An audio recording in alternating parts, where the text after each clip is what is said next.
Hello students, welcome to our an amazing channel SR academy.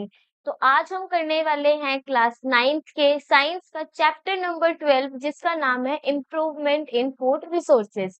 ये हमारे इस chapter का लेक्चर नंबर 3 होगा। लेक्चर नंबर 1 और 2 में हम ऑलरेडी चैप्टर के बेसिक और किस तरीके के हम फूड रिसोर्सेज में इम्प्रूवमेंट कर सकते हैं उसके बारे में डिस्कस कर चुके हैं। अब हम अपने इस फूड रिसोर्सेज के इम्प्रूवमेंट के जो आगे के छोटे छोटे से टॉपिक्स हैं, जिसमें से एग्जाम के अंदर एमसीक्यू के क्वेश्चन ज्यादा अमाउंट में आते हैं, अब हम उसके बारे में डिस्कस करेंगे।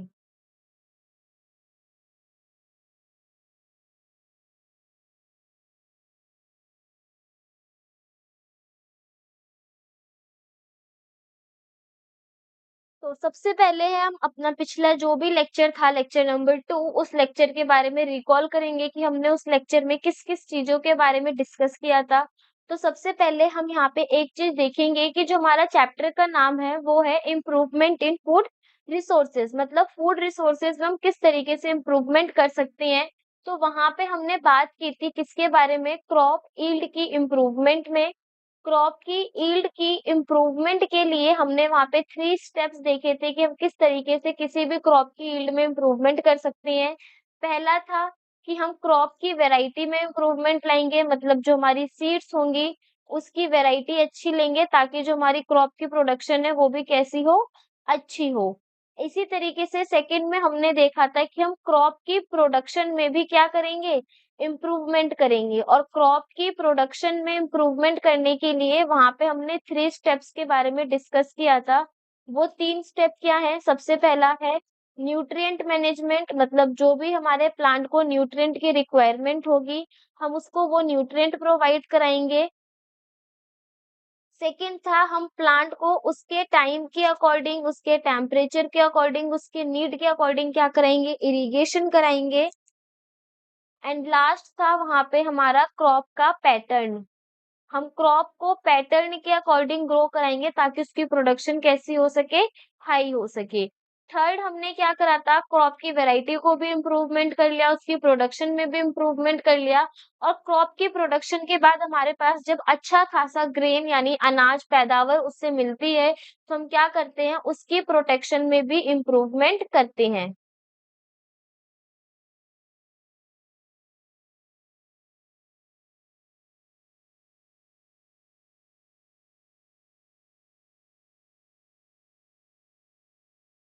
क्रॉप प्रोटेक्शन की इम्प्रूवमेंट में हमने 2 तरीके के मेथड्स का यूज करा था। सबसे पहले हमने देखा था वहां पे पेस्ट कंट्रोल, जो भी हमारी पेस्ट यानी इंसेक्ट्स वगैरह हो गए, वीड्स हो गई, इन सबको हमने क्या करा था, कंट्रोल करा था। कब, जब भी हमारी प्लांट के अंदर क्या हो रही थी, ग्रोथ हो रही थी।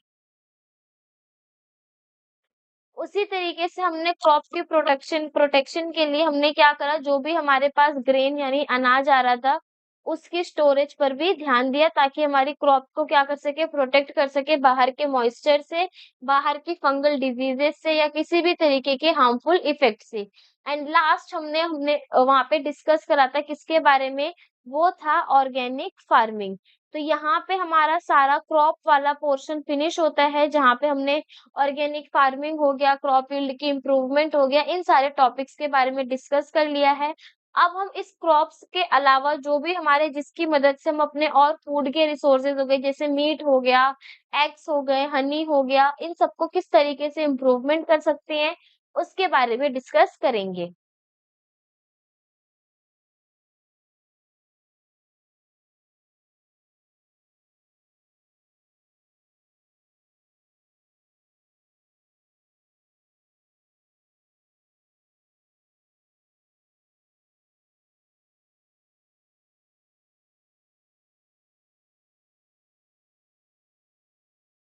तो आज का जो हमारा लेक्चर नंबर 3 है उसमें हम कौन-कौन से टॉपिक्स के बारे में पढ़ेंगे। तो पहला टॉपिक है हमारा इसमें एनिमल हस्बेंड्री, मतलब एनिमल हस्बेंड्री क्या होता है, क्या पर्पस होता है एनिमल हस्बेंड्री का, ये सब डिस्कस करेंगे। सेकंड पॉइंट है हमारा इसमें फिश प्रोडक्शन, फिश की प्रोडक्शन क्या होती है, फिश का प्रोडक्शन से क्या-क्या बेनिफिट्स हैं। And last beekeeping. Beekeeping मतलब ये जो हमारे आज के 3 टॉपिक्स हैं, ये हमारे एग्ज़ाम पर्पज़ से बहुत ज़्यादा इम्पोर्टेंट है। स्पेशली इसमें जो हमारा फिश प्रोडक्शन वाला जो पार्ट है और बी कीपिंग वाला जो पार्ट है, ये दोनों पार्ट क्या है, हमारे मोस्ट इम्पोर्टेंट पार्ट है, जो पेपर में हमसे पूछे ही जाते हैं और इसके प्रीवियस ईयर के क्वेश्चंस भी काफ़ी तरीके से आ चुके हैं।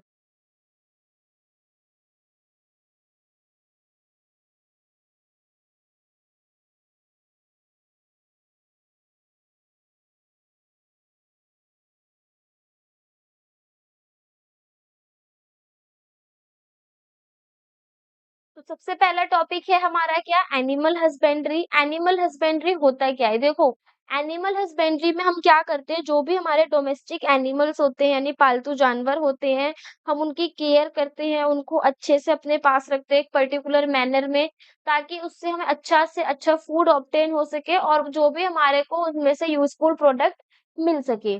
तो क्या बोला गया है, animal husbandry is a scientific management of domestic animals. मतलब यहाँ पे हम जो भी हमारे डोमेस्टिक एनिमल्स हैं उनको अच्छे से मैनेजमेंट करेंगे, ताकि हमें ज़्यादा से ज़्यादा अच्छे अमाउंट में फूड या फिर जो भी उससे यूज़फुल प्रोडक्ट हैं वो मिल सके। तो एनिमल हस्बेंड्री का मतलब क्या होता है? सिंपल सा एक मतलब है कि जो भी हमारे डोमेस्टिक एनिमल हैं, उसको हमें पालना है, अच्छे से उनकी केयर करनी है ताकि हम उनसे अपने फूड को ऑब्टेन कर सकें, साथ ही साथ अनदर यूज़फुल प्रोडक्ट को भी ऑब्टेन कर सकें।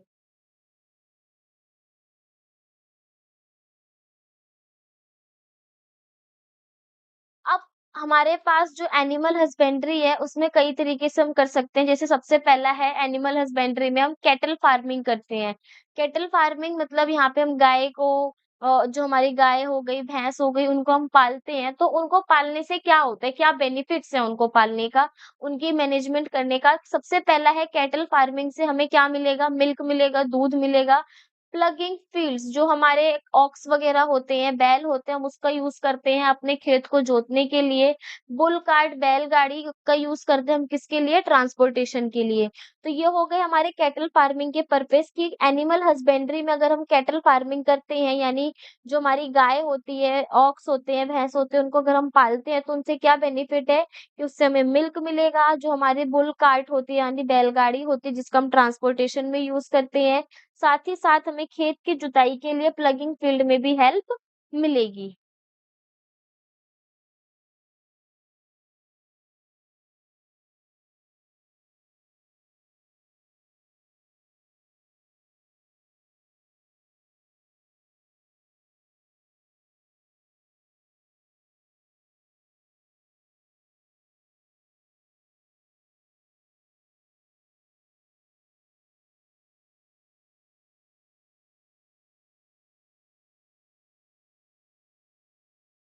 अब हमारे पास कैटल फार्मिंग में जैसे 2 एग्जांपल दे रखे हैं, 2 तरीके की कैटल्स हैं।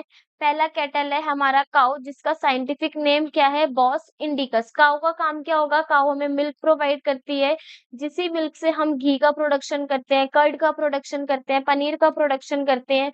ऐसे ही हमारे पास दूसरा दे रखा है एक कैटल में बफेलो, जिसका जो साइंटिफिक नेम है वो क्या है? बॉस ब्यूबेलिस। तो यहाँ पे हमें इनके साइंटिफिक नेम को भी याद रखना है कि काऊ का साइंटिफिक नेम क्या है, बफेलो का साइंटिफिक नेम क्या है।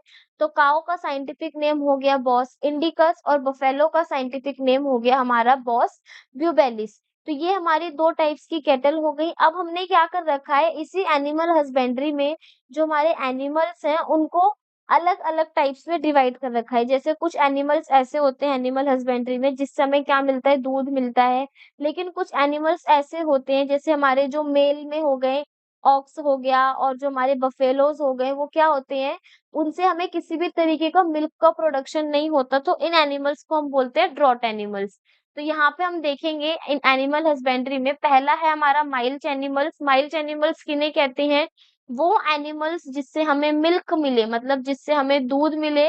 जैसे हमारी फीमेल कैटल हो गई, मतलब फीमेल कैटल में हो गया हमारा काऊ हो गया, ये सब क्या होता है, इनसे हमें मिल्क मिलता है, दूध मिलता है, तो ऐसे एनिमल को हम क्या बोलते हैं? माइल्ड एनिमल्स बोलते हैं। वहीं अगर हम ड्रॉट एनिमल्स के बारे में बात करें, इनसे हमें मिल्क नहीं मिलेगा, बट इनको हम अपने एग्रीकल्चर वर्क में यूज़ करते हैं, यानी खेती-किसानी में हम इसका यूज़ करते हैं। जैसे फॉर एग्ज़ाम्पल हमारे पास ये किसका डायग्राम किसकी पिक्चर दे रखी है? बैल की। बैल का काम क्या होता है? बैल का यूज़ करते हैं हम खेत को जोतने के लिए, प्लगिंग ऑफ फील्ड में यूज़ किया जाता है। नेक्स्ट पॉइंट है हमारा इसमें लैक्टेशन पीरियड। लैक्टेशन पीरियड क्या होता है? The period of milk production between birth of a young one and the next pregnancy is called a lactation period. देखो, जब हमारी गाय में जब हमारा बछड़ा होता है, तो बछड़ा होने के बाद से लेकर के नेक्स्ट प्रेगनेंसी तक जो भी टाइम ड्यूरेशन होगा उस दौरान जो भी मिल्क का प्रोडक्शन होगा उसी पीरियड को हम क्या बोलते हैं? लैक्टेशन पीरियड बोलते हैं। तो लैक्टेशन पीरियड क्या होता है कि जब भी कोई फीमेल कैटल एक यंग वन को बर्थ करती है, मतलब एक नए बच्चे को जन्म देती है, उस टाइम ड्यूरेशन से लेके अगली प्रेगनेंसी तक जो भी हमारा मिल्क का प्रोडक्शन होता है, उस टाइम पीरियड में जो भी मिल्क प्रोडक्शन होता है, उस टाइम पीरियड को हम क्या बोलते हैं? लैक्टेशन पीरियड बोलते हैं।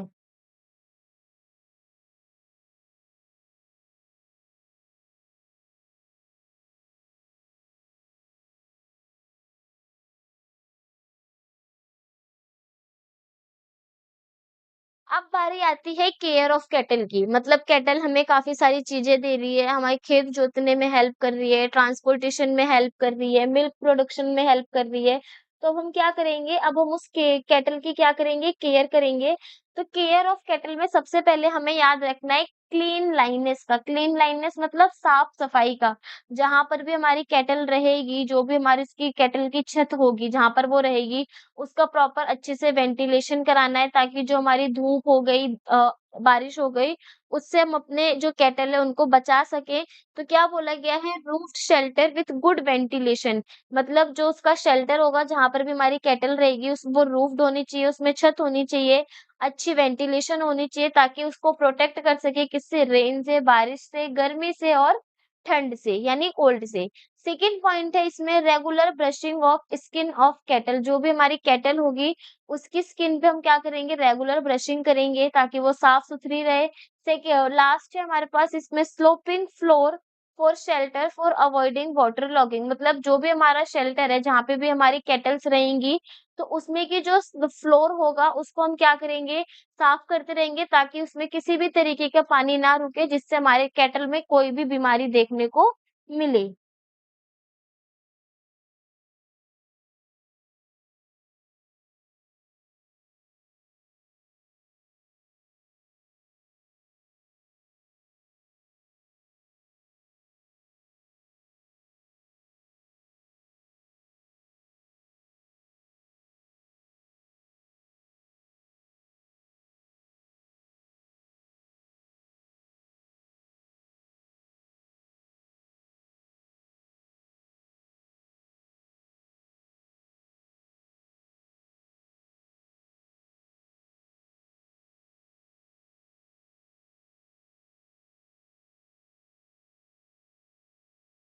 नेक्स्ट है हमारे पास इसमें पॉइंट डिजीजेस।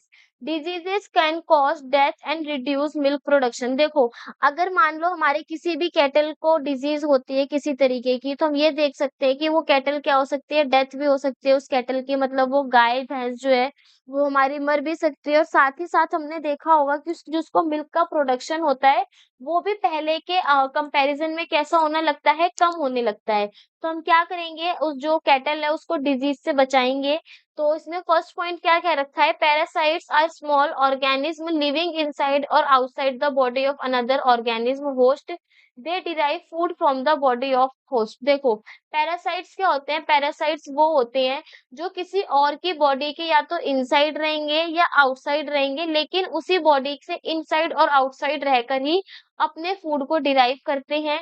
तो ऐसे ऑर्गेनिज्म को हम क्या बोलते हैं? पैरासाइट ऑर्गेनिज्म बोलते हैं। जो हमारे एक्सटर्नल पैरासाइट्स होते हैं, मतलब जो बाहर की तरफ रहते हैं पैरासाइट्स, वो कैटल की स्किन पर रहते हैं, जिसकी वजह से वो कैटल्स के अंदर स्किन डिजीजेस भी कॉज कर देते हैं। वहीं अगर हम इंटरनल पैरासाइट्स के बारे में बात करें, जो बॉडी के अंदर रहते हैं, जैसे कि वर्म्स हो गए हमारे, वो क्या करते हैं? स्टमक और इंटेस्टाइन में प्रॉब्लम क्रिएट करते हैं, जिसकी वजह से वहां पे लीवर की प्रॉब्लम्स देखने को मिलती है। उसी तरीके से जो हमारे बैक्टीरिया, वायरस क्या करते हैं, इन्फेक्शियस डिजीज़ कॉज़ करते हैं, जो एक कैटल से दूसरे कैटल में या फिर एक ऑर्गेनिज्म से दूसरे ऑर्गेनिज्म में आसानी से क्या हो सकेगी, ट्रांसमिट हो सकेगी। तो ये हो गई हमारी डिजीज़ेज़ के बारे में कि जो हमारे एनिमल्स होते हैं, चाहे वो कैटल हो गया, गॉट हो गया, इन सब में क्या होगा, ये सारे जो हैं इनमें डिजीज़ेज़ होने के चांसेस ज़्यादा होते हैं। ये हमारे एक्सटर्नल पैरासाइट के थ्रू भी हो सकते हैं, इंटरनल पैरासाइट्स के थ्रू भी हो सकते हैं। तो इनको डिजीज़ फ्री बनाने के लिए हम क्या करेंगे, वहाँ के क्लीनलीनेस करेंगे, मतलब शेल्टर को अच्छे से क्लीन करेंगे, ताकि किसी भी तरीके की पैरासाइट, चाहे वो इंटरनल हो, चाहे वो एक्सटर्नल हो, उनको कोई भी वहाँ पर डिजीज़ ना हो सके।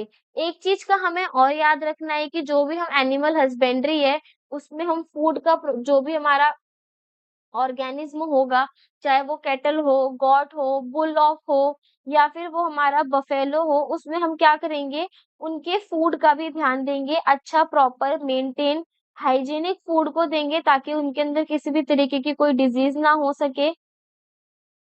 और साथ ही साथ हम वहाँ पे एक चीज़ का और ध्यान देंगे कि जो भी हम उनको फूड दे रहे हैं, उसमें अच्छा खासा न्यूट्रिएंट प्रेज़ेंस हो, जिसकी मदद से जो हमारे कैटल हो गई, स्पेशली फीमेल कैटल, वो क्या कर सकें, अच्छा मिल्क का प्रोडक्शन कर सकें।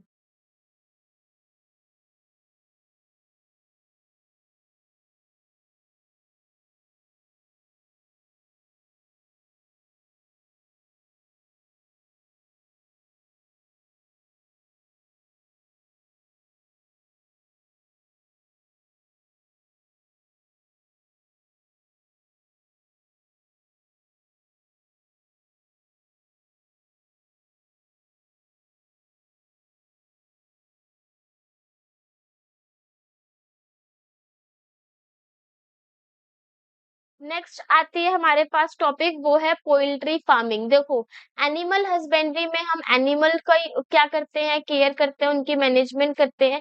वहीं हम पोल्ट्री फार्मिंग में क्या करेंगे, एग्स और मीट का प्रोडक्शन कराएँगे, ठीक है? क्योंकि वहाँ पे हम मिल्क का प्रोडक्शन करवा रहे थे और कुछ एग्रीकल्चर बेसिस पे हम एनिमल्स को देख रहे थे। लेकिन पोल्ट्री फार्मिंग को हम क्यों कराते हैं? पोल्ट्री फार्मिंग को डन करा जाता है ताकि हमें क्या मिल सके? एग्स मिल सके, यानी अंडे मिल सकें, और क्या मिल सके उनसे? मीट मिल सके। क्योंकि ये दोनों क्या प्रोवाइड करते हैं? प्रोटीन प्रोवाइड करते हैं हमारी डाइट के अंदर। अब जो हमारे पोल्ट्री फार्मिंग है, इसमें हमारे 2 तरीके के बर्ड्स होते हैं, या फिर ये बोल सकते हैं हमारे 2 तरीके के बर्ड्स होते हैं, जो कैसे होते हैं, एक होता है हमारा ब्रॉयलर और एक होता है हमारा लेयर। ब्रॉयलर्स क्या होते हैं? ब्रॉयलर्स का यूज़ किया जाता है सिर्फ़ और सिर्फ़ मीट के लिए। Birds grown for obtaining meat are called broilers, मतलब ऐसी बर्ड जिनको हम ग्रो कराते हैं जिससे हमें क्या मिल सके? मीट, उसे हम बोलते हैं broilers. They can be used after 6 to 8 weeks from their birth, मतलब जैसे ही उनका बर्थ होगा, उनके 6 से 8 वीक के बाद हम उनका यूज़ कर सकते हैं मीट के लिए। वहीं अगर हम दूसरे बर्ड्स के बारे में बात करें, उन्हें हम बोलते हैं लेयर्स। क्यों? क्योंकि इनको ग्रो किया जाता है सिर्फ़ और सिर्फ़ एग के लिए, तो ऐसे बर्ड्स को हम क्या बोलेंगे? लेयर्स बोलेंगे। They can be used after 20 weeks when sexually maturity has been attempt to lay eggs. इनका यूज़ हम कब करेंगे? इनका यूज़ करेंगे इनके बर्थ के 20 वीक्स के बाद, जब वो सेक्सुअली मैच्योर हो जाएँगे अंडे देने के लिए।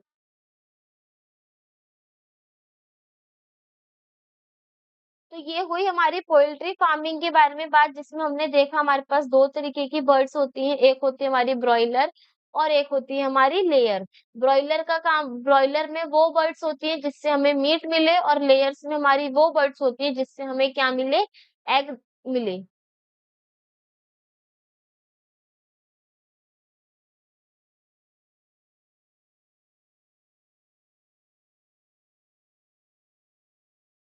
अब हम क्या कराएँगे, most of the broilers and layers are cross breed. जब हम कुछ ब्रॉयलर्स को और कुछ लेयर्स बर्ड को क्रॉस ब्रीड कराते हैं, तो इससे क्या होगा, देखो, breeding is done to enhance following properties in hens like.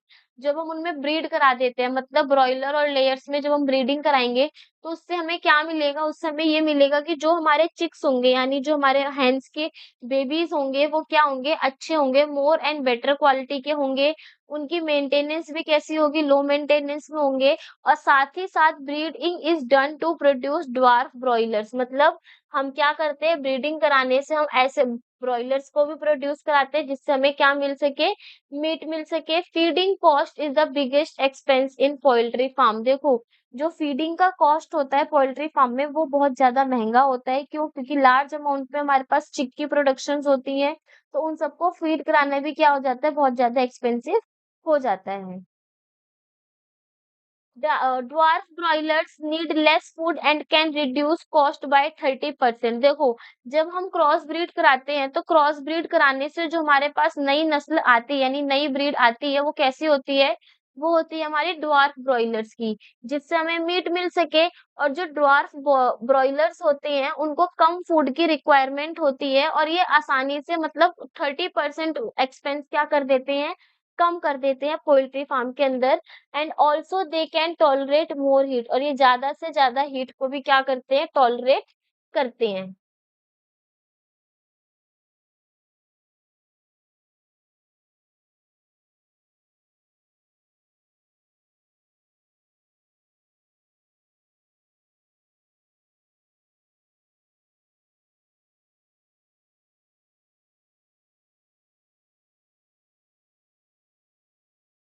और नेक्स्ट टॉपिक है हमारा अब इसमें फिश प्रोडक्शन। फिश प्रोडक्शन क्या होता है? Fish production is a great source of protein to our diet.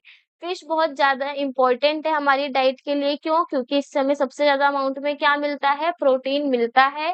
Fish को जो हमारी प्रोडक्शन है वो हम 2 तरीके से करा सकते हैं मतलब मछली पालन जिसे बोलते हैं, वो 2 तरीके से हो सकता है। 2 तरीके की फिशों को हम प्रोड्यूस करते हैं। सबसे पहला है एक हमारा इसमें फिन्ड फिश प्रोडक्शन या फिर जिसे हम बोलते हैं ट्रू फिश प्रोडक्शन और दूसरा है हमारा इसी में अनफिन्ड फिश प्रोडक्शन। तो 2 फिश प्रोडक्शन कौन-सी है? एक फिन्ड फिश प्रोडक्शन और दूसरी है हमारी अनफिन्ड फिश प्रोडक्शन। तो फिन्ड फिश प्रोडक्शन में क्या होता है? Production and management of cartilaginous and bony fishes such as pomfret, tuna, bicod, catla, prawns and rohu. मतलब ऐसी मछलियाँ जो कार्टिलेजिनस हो मतलब जिसमें हड्डियाँ देखने को मिले, उनके अगर हम प्रोडक्शन कराते हैं तो उन्हें हम बोलते हैं ट्रू फिश प्रोडक्शन या फिर फिन्ड फिश प्रोडक्शन। मतलब इनके अंदर हमें आसानी से बोन्स देखने को मिलेंगी, कार्टिलेजिनस बोनी फिशेस होती हैं जैसे हमारा पॉम्फ्रेट हो गया, टूना हो गया, कटला हो गया, ये सारी हमारी किसके एग्जांपल्स हैं? फिन्ड फिश प्रोडक्शन के एग्जांपल हैं। सेकंड है हमारा इसी में अनफिन्ड फिश प्रोडक्शन। तो अनफिन्ड फिश प्रोडक्शन में क्या होगा? यहाँ पे जो हमारी मछलियाँ होंगी या फिशेस होंगी, वो शेल के अंदर होंगी जैसे प्रॉन्स हो गया, मोलस्कास हो गए, ये कैसी फिशेस हैं? शेल फिशेस है मतलब शेल की जो जिनके पास शेल पाई जाएगी उन फिश को हम बोलते हैं अनफिन्ड fish production.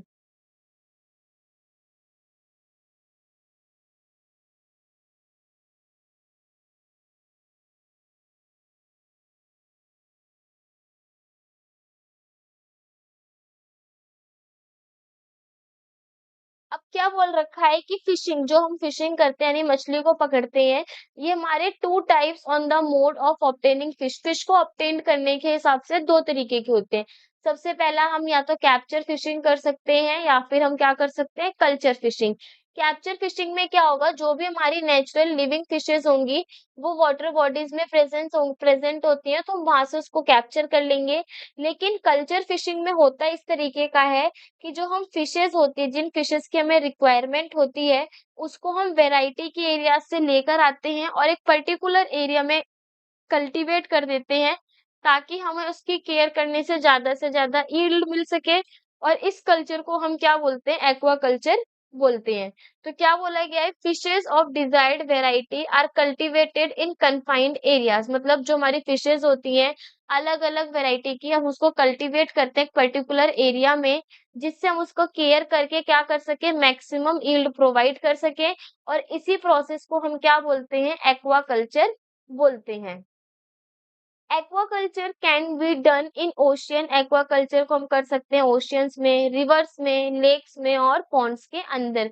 When it is done in ocean, जब हम एक्वाकल्चर को ओशियन में करते हैं तो उसे हम क्या बोलते हैं? मैरीकल्चर बोलते हैं।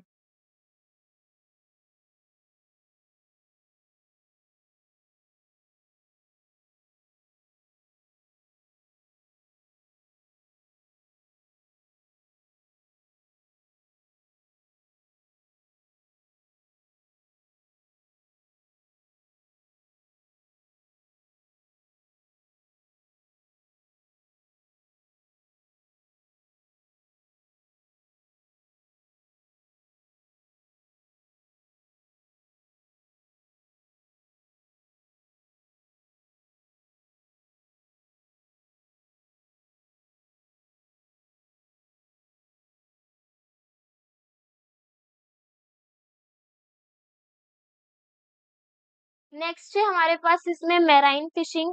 तो मैराइन फिशिंग क्या होता है? Marine fishing include fish production in ponds, rivers and reservoirs. मतलब जब पॉन्ड्स, रिवर से हम फिश की प्रोडक्शन कराते हैं तो उसे हम बोलते हैं मैराइन फिशिंग। तो पॉपुलर मैराइन फिशिंग के फिशेस के एग्जांपल क्या है? एक हो गया हमारा पॉम्फ्रेट, ट्यूना, सैरडाइंस, बॉम्बे डक। ये सारे किसके एग्जांपल्स हैं? ये है हमारे मैराइन फिशेस के example. Some costly fishes found in sea like nullets, prawns, seaweeds and oyster। कुछ हमारी महंगी-महंगी फिशेस होती है जो हमारे समुद्र में पाई जाती है, महासागर में पाई जाती है। वो कौन सी है? नलेट्स, प्रॉन्स, सीवीड और oysters. Using satellites, regions of high fish population in sea can be found. Eco sounders are also used। देखो, सैटेलाइट्स का यूज करके जो भी हमारी फिशेस होती हैं जो हाई पॉपुलेशन में बहुत ज़्यादा सी के डीप में पाई जाती हैं, वहाँ पे हम क्या करते हैं? इको साउंडर का यूज़ करके भी अपनी मैराइन फिशेस को ऑब्टेन करते हैं।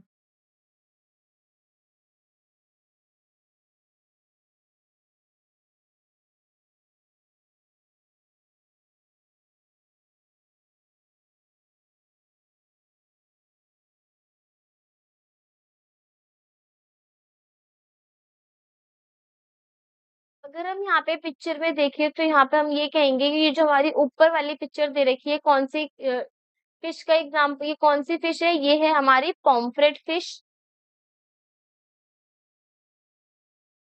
वहीं अगर हम अपने नीचे फिश की पिक्चर के बारे में बात करें तो ये हमारी फिश कौन सी है? ये है हमारी ट्यूना फिश। तो यहाँ पे ये हो गई हमारी पॉम्फ्रेट फिश और ये हो गई हमारी ट्यूना फिश, जो किसके एग्जाम्पल है? मैराइन फिशिंग के एग्जाम्पल हैं।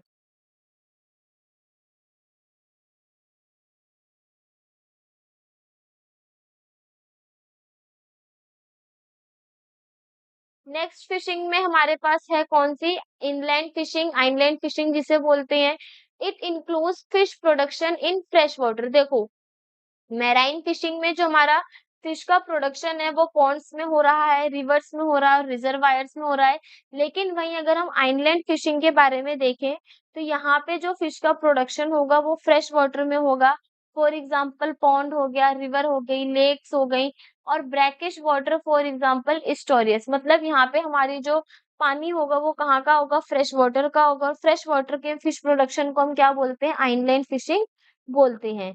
इसमें कैसे की फिश कल्चर होगी? कंपोजिट फिश कल्चर होगी। मतलब 5 से 6 वैरायटी की मछलियों को हम एक सिंगल पॉन्ड में ला करके ग्रो कराएंगे। तो क्या बोला गया है कंपोजिट फिश कल्चर में? कि 5 से 6 वैरायटी को हम यूज करते हैं एक पॉन्ड में, सिंगल फिश पॉन्ड में।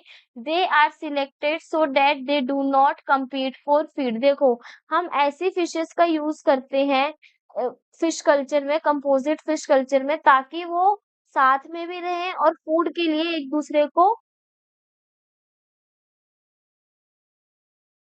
कॉम्पीट भी ना करें। मतलब मान लो एक फिश जो है वो कुछ और खा रही है, दूसरी फिश भी आकर के उसको खाने लगे, तो ऐसा कोई सिस्टम नहीं होता है किसमें? कंपोजिट फिश कल्चर में।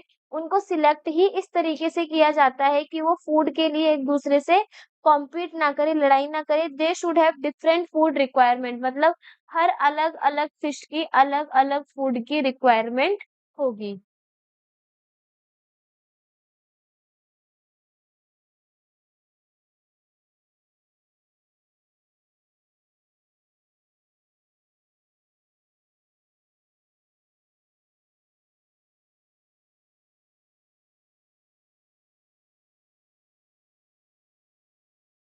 जैसे सबसे पहले हमारे पास एग्जाम्पल में दे रखा है कैटला फिश। जब हम कंपोजिट फिश कल्चर करते हैं तो कैटला फिश क्या होती है, सबसे अपर वाले पार्ट में पाई जाती है पानी के।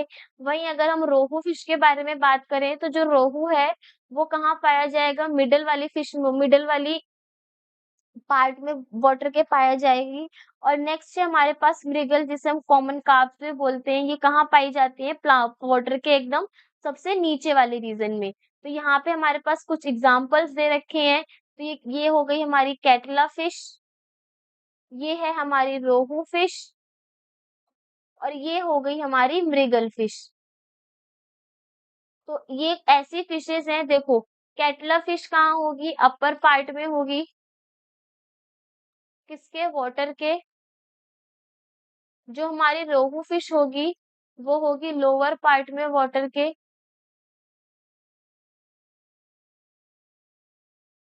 वहीं अगर हम मृगल्स के बारे में बात करें तो ये होगी हमारी bottom of the water.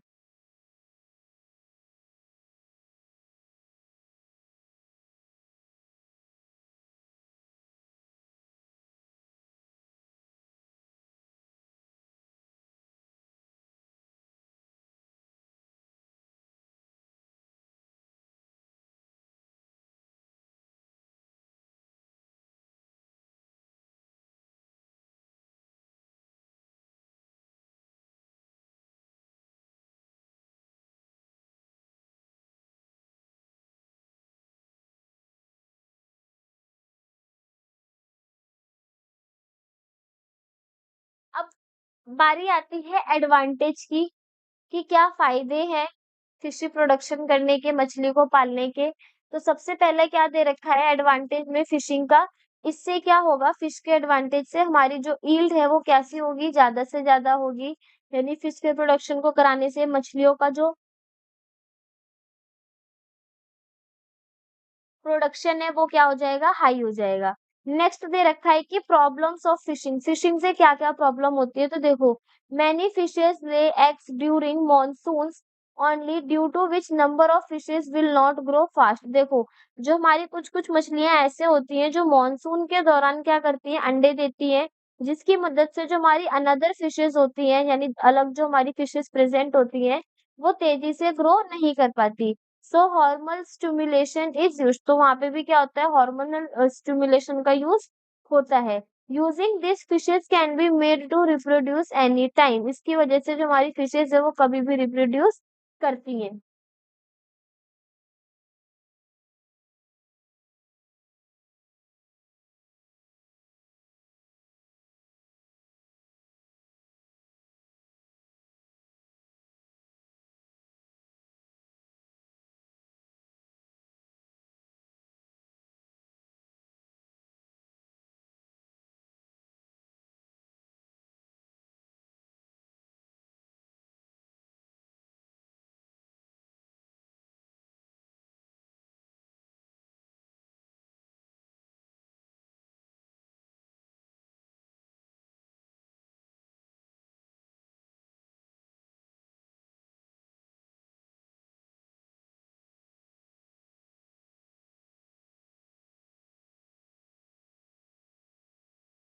Next topic है हमारा बी कीपिंग। बी कीपिंग में क्या करेंगे, यहाँ पे हम मधुमक्खियों का पालन करेंगे, मतलब मधुमक्खियों को पालेंगे।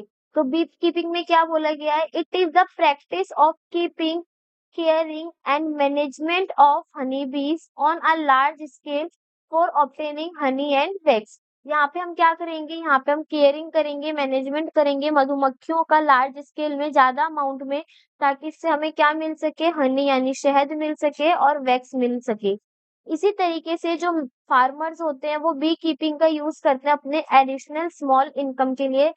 इनकम के पर्पज से भी हम यहाँ पे बी कीपिंग करते हैं। Also there are big farms called apiaries और बी फार्म्स, मतलब मधुमक्खियों के लिए जो बड़े बड़े फार्म्स होते हैं उनको हम एपियरीज भी बोलते हैं, और क्या बोलते हैं, बी फार्म्स भी बोलते हैं।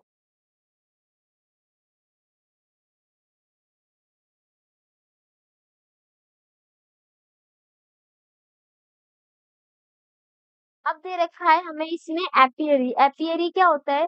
The setting up of a number of bee hive in desirable location in a systematic manner that allowed maximum pollen and nectar collection. देखो, एपियरी में क्या होता है, वहां पे हम सेटिंग करते हैं किसकी, नंबर ऑफ बी हाइव्स की, मतलब ज्यादा से ज्यादा नंबर ऑफ बी हाइव्स की किस कलेक्शन में, उसके लोकेशन में, ताकि हम क्या कर सके, ज्यादा से ज्यादा पोलन और नेक्टर के कलेक्शन से हम अपनी हनी और वैक्स का प्रोडक्शन भी क्या कर सके, हाई कर सके। अब हमारे पास कुछ इंडियन वेराइटीज हैं बीज की, जैसे हो गया एक हमारा एपिस कैरेना इंडिका, ये हमारी एक इंडियन बी है, इसका दूसरा नाम इंडियन बी है। एक है डोरसाटा जिसे हम रॉक बी भी बोलते हैं, और एक है हमारी इसमें फ्लोरल यानी लिटिल बी। तो यहाँ पे हमारे पास तीन बीज की फोटो दे रखी है। तो जो हमारी पहली वाली बी है इसको हम बोलते हैं एपिस कैरेना इंडिका, ये हमारी इंडियन बी है। सेकंड जो हमारे पास ये गिवन है ये हो गई हमारी डोरसाटा जिसे हम रॉक बी भी बोलते हैं। और सबसे लास्ट है हमारे पास फ्लोरल बी जिसे हम लिटिल बी यानी छोटी मधुमक्खी भी बोलते हैं। One Italian variety mellifera is also use in India for commercial large scale production. देखो, जब हमने हनी बी यानी बी कीपिंग के बारे में पढ़ा तो वहां पे हमने एक नई ब्रीड का, नई तरीके की हनी बी का इंट्रोड्यूस कराया। वो कौन सी बी है? वो है हमारी इटालियन वेराइटी जिसका नाम क्या है, मेलिफेरा, जिसको हम इंडिया में इंट्रोड्यूस कराए ताकि जो हमारा इसके हनी और वैक्स का प्रोडक्शन है वो क्या हो सके, लार्ज स्केल में हो सके।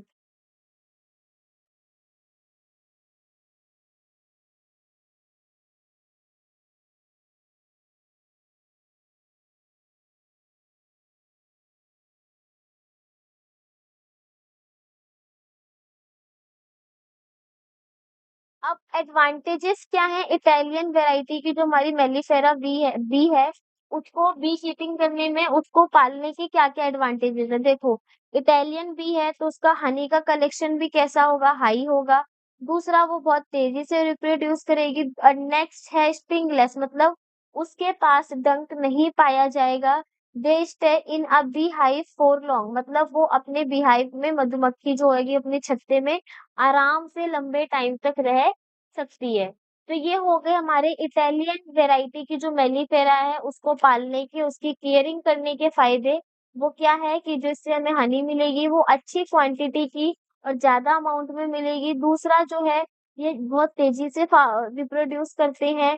तीसरा है हमारा, इसमें ये स्ट्रिंगलेस होते हैं, इनके पास किसी भी तरीके का कोई डंक नहीं पाया जाता है। और चौथा दे रखा है कि ये अपने बिहाइव से, मतलब अपने बनाए हुए मधुमक्खी के छत्ते में काफी टाइम तक रह सकते हैं।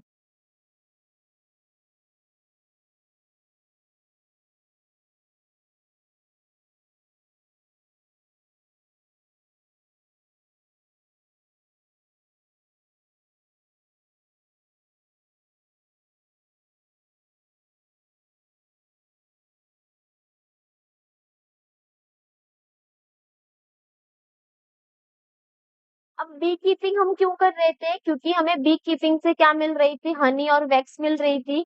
तो हनी क्या होता है? हनी होता है हमारा एक डेंस गाढ़ा स्वीट लिक्विड, मीठा लिक्विड, जिसका यूज करते हैं हम मेडिसिन में। और इसका हम यूज करके क्या भी बनाते हैं, शुगर भी बनाते हैं, या फिर शुगर की तरह भी हम उसको यूज करते हैं। It is use as a source of energy, इसको हम सोर्स ऑफ एनर्जी के पर्पज से भी यूज करते हैं। तो हनी के क्या क्या यूज हो गए, देखो, ये हमारा डेंस गाढ़ा स्वीट लिक्विड होता है, मीठा लिक्विड होता है, जिसका यूज करते हैं हम मेडिसिन के लिए। और साथ ही साथ हम इसको एज अ शुगर भी यूज करते हैं। ये हमारी यूज होती है as a source of energy.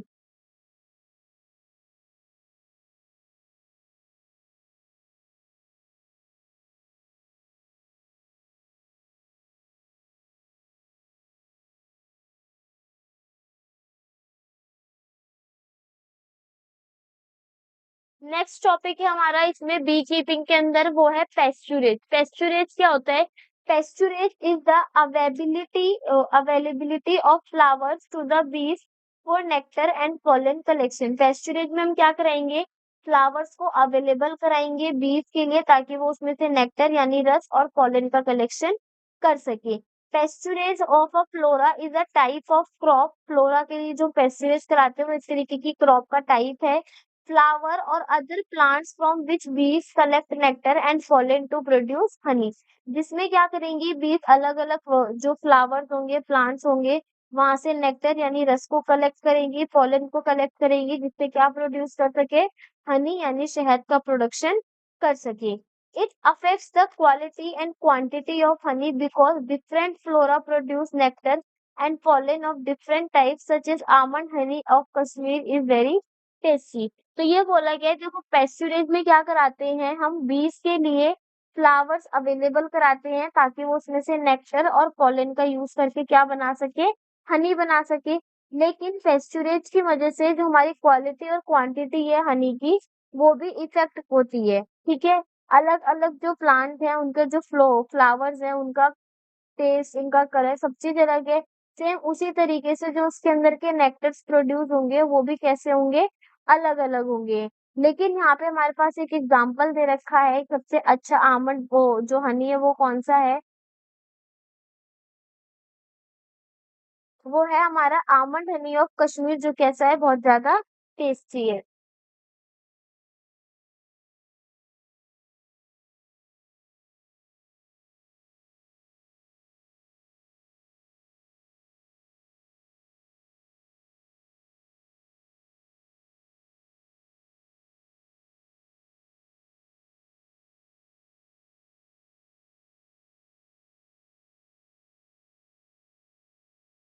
तो यहाँ पर होता है हमारा लेक्चर नंबर 3 फिनिश। और लेक्चर नंबर 3 फिनिश होने के साथ-साथ यहाँ पे ये हमारा चैप्टर भी पूरा क्या हो जाता है, फिनिश हो जाता है। जिसमें हमने आज के लेक्चर में बहुत इम्पोर्टेंट टॉपिक डिस्कस करे हैं। एक है हमारा इसमें एनिमल हस्बेंड्री, नेक्स्ट है हमारा इसमें पोल्ट्री फार्मिंग, जिसमें हमने मीट और एग के लिए चिकन का और hen का प्रो केयर मैनेजमेंट करी है। उसके बाद है हमारा इसमें फिश प्रोडक्शन, इसमें हमने फिश को पाला है ताकि उससे हमें क्या मिल सके, मीट या फिश खाने को मिले ताकि क्योंकि फिश प्रोडक्शन कैसा होता है, फिश से हमें बहुत ज्यादा अमाउंट में प्रोटीन प्रोवाइड कराती है। नेक्स्ट हमने करा इसी में बी कीपिंग, और बी कीपिंग के साथ साथ हमने इसमें अनदर टॉपिक को भी पढ़ा, वो क्या है हमारा पेस्चुरेज टॉपिक। तो ये है हमारे आज के टॉपिक जो हमने आज के लेक्चर में कंटिन्यू करेंगे। यहाँ से होता है हमारा साइंस का चैप्टर फिनिश, चैप्टर नंबर 12। और साथ ही साथ जो हमारे क्लास 9 का होल सिलेबस है साइंस का वो भी फिनिश होता है, क्योंकि जो हमारा इम्प्रूवमेंट इन फूड रिसोर्सेज है ये लास्ट चैप्टर है हमारा क्लास 9 का, तो यहाँ से होता है हमारा सिलेबस फिनिश। मिलते हैं अपने नेक्स्ट सीरीज में जहाँ पर हम सारे चैप्टर्स के क्वेश्चंस को डिस्कस करेंगे और आगे अपने इस कॉन्सेप्ट को और अच्छे से क्या करेंगे, स्ट्रॉन्ग करेंगे।